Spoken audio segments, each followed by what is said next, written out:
Frío, nieve, viento y desesperación. 12 personas, dos de ellas niñas pequeñas, varadas en los hielos del Ártico durante más de 6 meses, sin esperanza de ser rescatadas. Hambrientos y desesperados, los náufragos miraban de manera extraña a las niñas y pensaban cosas inimaginables. En 1913, el antropólogo Vilhjálmur Stefansson, recién llegado de una expedición al Ártico, se dispuso a preparar una nueva. Su objetivo era estudiar los pueblos del norte de Canadá y las islas de las costas del país, así como cartografiar las regiones vírgenes del mar de Beaufort. Consiguió financiación de varias fuentes, pero fue presionado para partir en junio. Eso le dejó menos de 4 meses de preparación. Y aunque más tarde afirmó que había tenido tiempo suficiente para preverlo todo, resultó estar equivocado. Finalmente, la expedición se compuso de 2 grupos.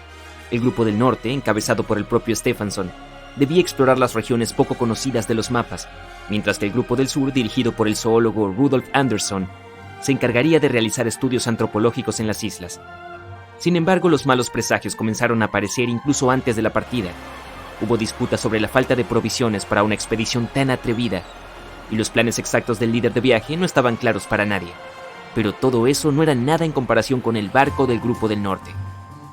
Cuando Robert Bartlett, el capitán, vio el Karluk por primera vez, se mostró muy inseguro con respecto a la expedición. Se trataba de un pesquero de 29 años reconvertido para la caza de ballenas, si bien tenía un casco reforzado y había estado en las aguas del Ártico antes.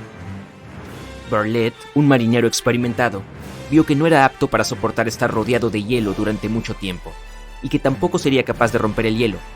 Aún así, aceptó participar en la expedición, sin saber que sería una terrible decisión. En su camino hacia el norte, el Karluk recibió a bordo a los recién llegados. En primer lugar, Stefansson embarcó a 28 perros de trineo y 2 cazadores esquimales. Cuando el barco quedó atrapado en el hielo un tiempo, hizo un viaje a pie hasta una isla cercana, desde donde trajo a su viejo amigo John Hadley y a otros 2 cazadores nativos. Uno de ellos llevó a su esposa y a sus 2 hijas pequeñas de 7 y 2 años. Por fin, el barco navegó hacia el este, hasta el punto de encuentro. Sin embargo, el hielo estaba tan comprimido que literalmente tuvieron que hacer todo tipo de maniobras para avanzar. Estaba claro que no podrían llegar al norte como habían planeado en un comienzo, pero la realidad era mucho peor. En la mañana del 13 de agosto, a más de la mitad del camino hacia su destino, el hielo compacto llegó rápidamente desde todas las direcciones y bloqueó al Karluk. Por más que lo intentaron, la tripulación no fue capaz de mover el barco. Quedó atrapado para siempre, moviéndose solo a donde los témpanos lo llevaran. Pasaron varias semanas. La expedición aún contaba con abundantes provisiones y también cazaba, pero cuando el hielo se desvió, fueron llevados más lejos junto a él. El 20 de septiembre, después de haber permanecido 4 días en un mismo lugar, Stefansson decidió cruzar el hielo hasta la isla más cercana y cazar renos. Llevó consigo a 5 hombres y 12 perros. Dejó instrucciones al capitán Bartlett y partió con la esperanza de regresar en 10 días. Durante los primeros 2 días el clima no trajo complicaciones. Sin embargo, al tercer día se desató una tormenta de nieve y con ella el hielo comenzó a moverse. El barco fue arrastrado por los témpanos durante varias semanas y el hielo podía romperse y aplastar el Karluk en cualquier momento. Lo peor era que, a medida que se alejaban hacia el oeste, las chances de Stefansson y su grupo de regresar empeoraban. La deriva continuó durante 1 mes y otro más.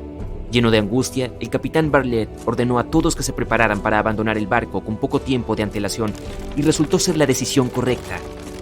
En la madrugada del 10 de enero, la tripulación despertó con un enorme temblor. El casco había sido destrozado por un trozo de hielo. Descendieron al hielo a toda velocidad, llevando las provisiones y las cosas más esenciales. El Karluk se hundió al día siguiente, y las 25 personas, 2 de ellas niñas pequeñas, quedaron varadas en el traicionero hielo del Ártico.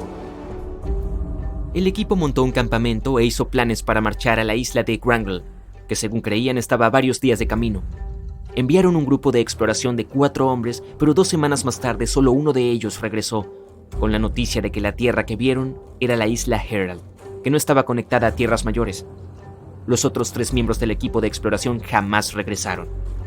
Cuando el único explorador regresó, otro grupo de 4 personas, descontentas con Bartlett, se presentaron ante él y le anunciaron que se irían por su cuenta. Le pidieron provisiones y le aseguraron que no sería responsable si les ocurría algo.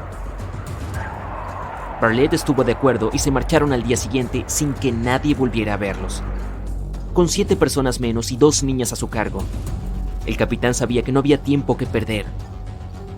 Ordenó a todo el mundo que reuniera provisiones, y cuando estuvieron listos, el grupo comenzó a avanzar hacia la isla de Wrangell, que, como ahora sabían, estaba en la dirección opuesta. Pensaban que serían 65 kilómetros, pero en realidad la distancia era el doble y mucho más peligrosa de lo que esperaban.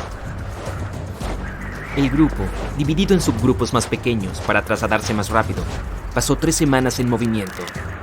Las cadenas de hielo eran altas y amenazantes. El hielo crujía constantemente y amenazaba con ceder, llevándolos a una deriva impredecible. Tuvieron que superar fríos extremos, ventiscas y, como si fuera poco, el hambre. El 12 de marzo, cuando finalmente llegaron a las costas de la isla de Wrangell, la mayor parte del grupo estaba demasiado agotada como para continuar. Las niñas fueron las más afectadas. Si bien los esquimales estaban acostumbrados a las duras condiciones, ellas eran aún muy pequeñas para estos viajes y se enfermaron durante el trayecto.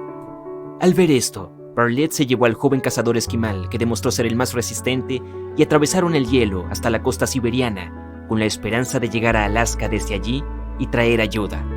El resto del grupo se quedó en un campamento improvisado. La moral de los sobrevivientes era muy baja. La comida comenzaba a escasear, el frío era severo y las actitudes más negativas asomaban en las personas. El padre de la familia esquimal y otros hombres hábiles iban a cazar, pero incluso cuando traían algo, los demás sospechaban que no compartían todo. En las semanas que siguieron, las peleas se hicieron cada vez más frecuentes y la comida era cada vez más difícil de encontrar. En julio, perdieron a 3 personas más. La situación era crítica y los sobrevivientes intentaban interactuar lo menos posible. El hambre era aún peor que el frío. Y Kuraluk, el cazador esquimal, comenzó a notar las miradas extrañas y desconcertantes que otros hombres lanzaban a su esposa y a sus hijas. Nadie sabe qué habría pasado si no hubiera cazado una morsa de 270 kilogramos que proporcionó carne fresca para todo el campamento. Ni siquiera eso fue suficiente para levantar los ánimos. Pasaron otros 2 meses y comenzaron a prepararse para un invierno en medio del hielo, quizás el último. Pero entonces, cuando toda esperanza estaba perdida, en la madrugada del 7 de septiembre, los agotados y apáticos sobrevivientes de la isla fueron despertados por un extraño sonido, un silbido en algún lugar lejano. Poco después se repitió, y el grupo salió de su refugio. Al principio no creían lo que veían, pero pronto aparecieron sonrisas en sus caras, agotadas pero felices. Era el King and Wing, un barco de rescate que el capitán Bartlett había enviado por ellos. Tras haber llegado a Alaska, pidió ayuda urgente de inmediato. Los 14 sobrevivientes fueron trasladados a salvo a Nome, Alaska. En cuanto a Stephenson, también sobrevivió. Y para cuando Bartlett llegó a América, ya había emprendido otro viaje. Regresó 4 años después, asegurando haber descubierto 3 islas nuevas.